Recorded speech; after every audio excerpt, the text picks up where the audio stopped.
नमस्कार। एक बार फिर स्वागत है आपका पालोना के इस चैनल पर। मैं हूं मोनिका आर्य, मुझे आप अच्छी तरह से जानते हैं और एक बार फिर मैं आपके लिए लेकर आई हूं एक नया एपिसोड, एक नई कहानी बच्चों के साथ हो रही क्रूरता की। आज मैं आपको एक ऐसी माँ के बारे में बताने जा रही हूँ जिसने बच्चे को जन्म देने के बाद कहा कि ये मेरी औलाद नहीं है। मैं आपको ये भी बताऊंगी कि आखिर इस माँ ने ऐसा क्यों कहा। लेकिन इससे पहले मेरी आपसे ये रिक्वेस्ट रहेगी कि अगर अभी तक आपने पालोना के चैनल को सब्सक्राइब नहीं किया है या आप पालोना के इस चैनल पर नए हैं, पहली बार आए हैं, तो आप प्लीज चैनल को सब्सक्राइब जरूर कर लें और वहां पर जो एक बेल आइकन होगा उसको भी दबा दें ताकि जब भी हम कोई नई कहानी लेकर यहाँ उपस्थित हो तो आपके पास भी उसका नोटिफिकेशन चला जाए। ये इसलिए जरूरी है कि जो प्रयास हम कर रहे हैं नवजात शिशुओं को एक सुरक्षित घर आंगन देने का, एक सुरक्षित गोद देने का, वो प्रयास हमारा सफल हो, सार्थक हो और वो आपकी सहभागिता के बिना बिल्कुल भी संभव नहीं है। हैं उस घटना पर जिसके बारे में आज मैं यहाँ पर बात करने जा रही हूँ। ये मामला है उत्तर प्रदेश के देवरिया जिले का और घटना घटी है 22 अगस्त को, यानी कि गुरुवार को। अभी जो गुरुवार गया है उसी दिन की घटना है। देवरिया की एक किशोरी अपने पिता और भाई के साथ देवरहा मेडिकल कॉलेज पहुंची। उसे शिकायत थी कि उसका पेट फूल रहा है और उसके पेट में काफी दर्द है, क्रैम्प्स उठ रहे थे उसको दर्द के। उसके पिता और भाई को लगा कि उसको पेट से संबंधित प्रॉब्लम है तो वो उसको मेडिकल कॉलेज में ले आए।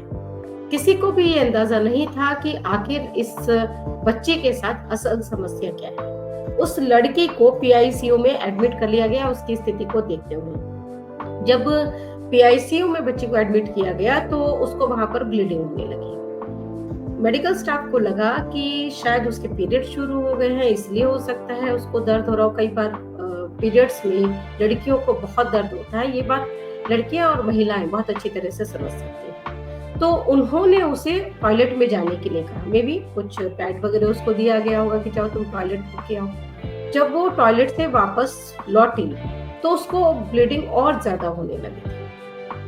जब वो पीआईसीयू में आई तो इसी बीच में जिस टॉयलेट में वो लड़की गई थी उसके आसपास से एक नवजात शिशु के रोने की आवाज आने लगी। मेडिकल स्टाफ तुरंत दौड़ के उस तरफ गया और देखा कि जिस टॉयलेट में ये लड़की गई थी उसके बगल वाले टॉयलेट में एक नवजात बच्ची टॉयलेट सीट के अंदर पड़ी हुई है, उसकी गर्भनाल लगी हुई है और उसके शरीर पर खून भी लगा हुआ है। मेडिकल स्टाफ को ये समझने में बिल्कुल भी देर नहीं लगी कि उस लड़की ने इस बच्ची को जन्म दिया है। वो उस बच्ची को वहां से उठा लाए। जन्म किसी ने भी दिया हो, सबसे पहले उस बच्ची को ट्रीटमेंट मिलना बहुत जरूरी था, इसलिए उस बच्ची को टॉयलेट सीट से निकाला गया, उसकी गर्भनाल को काटा गया, उसके शरीर पर जो खून लगा हुआ था उसको साफ किया गया और उसको एसएनसीयू में एडमिट कर दिया। बच्ची स्वस्थ है, ठीक है और वहां पर उसका इलाज भी चल रहा है। अब जब इस लड़की से, इस किशोरी से पूछताछ की गई कि आखिर तुमने वह टॉयलेट में बच्चे को जन्म क्यों दिया, तुम यहाँ रह सकते थे, आ सकते थे, तो उसने इस बात को सिरे से खारिज कर दिया। उसने कहा कि इस बच्चे को मैंने जन्म नहीं दिया, ये मेरी औलाद नहीं है। इसके बाद उस लड़की को, क्योंकि ब्लीडिंग बहुत ज्यादा हो रही थी उसको, तो उसको लेबर रूम में ले जाया गया। लेबर एमसीएच विंग है वहां पर एक, उसी के लेबर रूम में बच्ची को ले जाया गया और जब उसका चेकअप किया गया, इंटरनल चेकअप किया गया, तो देखा गया कि उसका जो प्राइवेट पार्ट है वहां पर उसको काफी चोट लगी है और ये बहुत स्वाभाविक भी है। उस लड़की ने और उसके पिता और भाई ने जो वहां हॉस्पिटल में बताया था कि लड़की की उम्र 13 साल है, लेकिन जब उसका आधार कार्ड देखा गया तो स्थानीय मीडिया रिपोर्ट्स के मुताबिक उसकी उम्र 15-16 साल थी।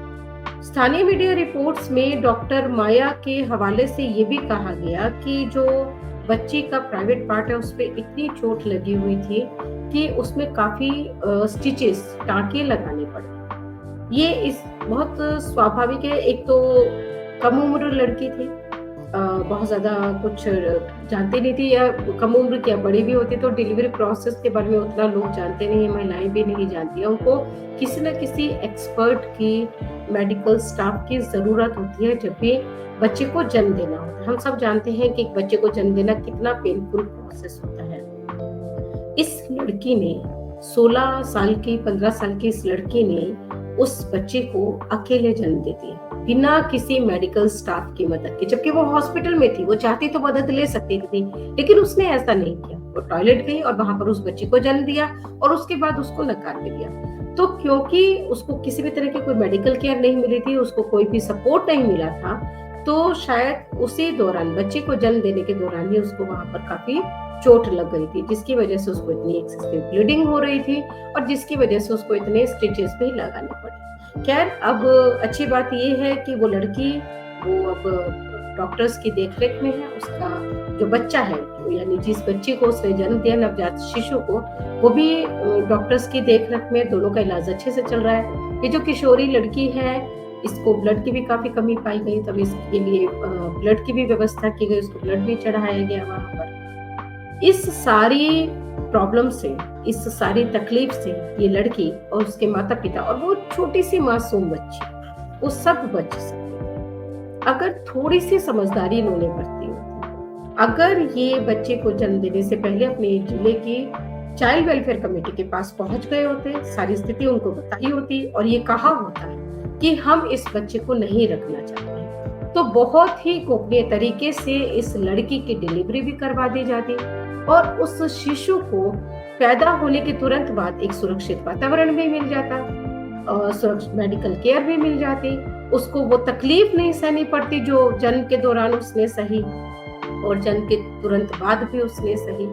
और साथ में ये जो लड़की है, इसको मेडिकल केयर मिल जाती और सबसे बड़ी बात कि ये कानून की नजर में दोषी नहीं होती। अब ये बीएनएस यानी भारतीय न्याय संहिता की धारा 93 के तहत एक बच्चे की दोषी हो गई है। एक ऐसे बच्चे की जिसको इसने जन्म दिया, लेकिन जिसको ये छुपाना चाहती थी। ये नहीं चाहती थी कि किसी को पता चले कि उसने ही उस बच्चे को जन्म दिया है। इस तरह से लावारिस अवस्था में बच्चे को कहीं पर भी छोड़ना, भले ही वो कोई हॉस्पिटल क्यों ना हो, ये कानूनन अपराध है। और यहाँ पे तो सुरक्षित जगह पर भी नहीं छोड़ा गया था, उसको टॉयलेट पे छोड़ दिया गया था। बच्चे को कुछ भी हो सकता था, बच्चे की जान भी जा सकती थी।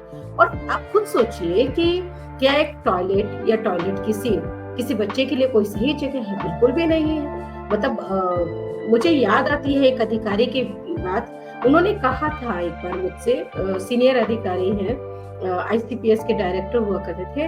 उन्होंने मुझे कहा था कि क्योंकि ये बच्चे समझ नहीं सकते हैं, इतने छोटे होते हैं, इसलिए जी जाते हैं।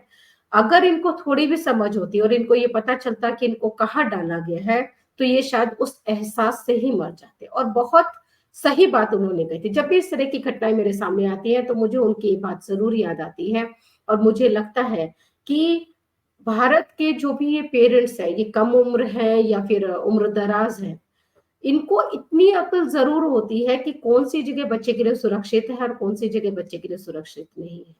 कम से कम इसका सुरक्षित स्थान का चयन तो वो बच्चे को छोड़ने के लिए कर सकते हैं ना। मैं आपको यहाँ पर ये भी बताना चाहती हूँ कि इसी महीने में, यानी कि अगस्त महीने में ही शुरुआती हफ्ते में 3 अगस्त को एक और शिशु देवरिया में मिला था और इस बच्चे को एक चाय की दुकान के आगे झोले में करके टांग दिया गया था। यानी कि देवरिया जिले में एक ही महीने में 2 बच्चे इस तरह से मिले हैं। अगर ये बच्चे भी वहां से भाग जाती है हॉस्पिटल से बच्चे को जन्म देने के बाद, तो इसके बारे में भी शायद ये पता नहीं चल पाता कि ये कहाँ से आई थी, क्या था, पता नहीं हॉस्पिटल के पास इनका एड्रेस था भी या नहीं था, पता चल भी पाता कि नहीं इनका। जैसे कि उस मामले में बच्चे को किसने उस तरह से झोले में कर वहां ट्यूबवेल कॉलोनी की चाय की दुकान के बाहर टांग दिया था, किसी को पता नहीं चला। ये सब करने की बिल्कुल जरूरत नहीं है। आप सीधे जाइए चाइल्ड वेलफेयर कमेटी के पास और जाकर अपने बच्चे को सुरक्षित सौंप दीजिए। यही सबसे सुरक्षित रास्ता है। आप नैतिक अपराधी होने से भी बच जाते हैं और कानून की नजर में भी अपराधी होने से बच जाते हैं और आपका बच्चा हमेशा इसके लिए आपके प्रति थैंकफुल रहेगा, शुक्रगुजार रहेगा कि आपने उसके लिए कहीं कोई बहुत गंदी, बहुत सड़ी हुई, सड़ांध वाली जगह नहीं चुनी है, बल्कि आपने उसको सुरक्षित हाथों में सौंपा है। आपने उसको जन्म दिया था, आप उसको मारना नहीं चाहते थे, आपने इसीलिए उसके लिए एक सुरक्षित जीवन भी चुना। समझदार बनिए, मेरी आपसे यही अपील है। और जानकारी भी रखिए कि क्या सही कदम है, कैसे करना है। और पालोना के जो भी वीडियोस हम लेकर आ रहे हैं, जो भी घटनाएं हम लेकर आ रहे हैं, उन्हें अपने सर्किल में भी शेयर कीजिए, ताकि आपके सर्किल में, आपके परिवार में अगर किसी को ऐसी किसी परिस्थिति का सामना करना पड़े तो उनको पता हो कि उन्हें क्या करना है, कि उन्हें चाइल्ड वेलफेयर कमिटी से संपर्क करके बच्चे को सुरक्षित सौंप देना है। इसी के साथ अब मैं इजाजत लूंगी। नमस्कार।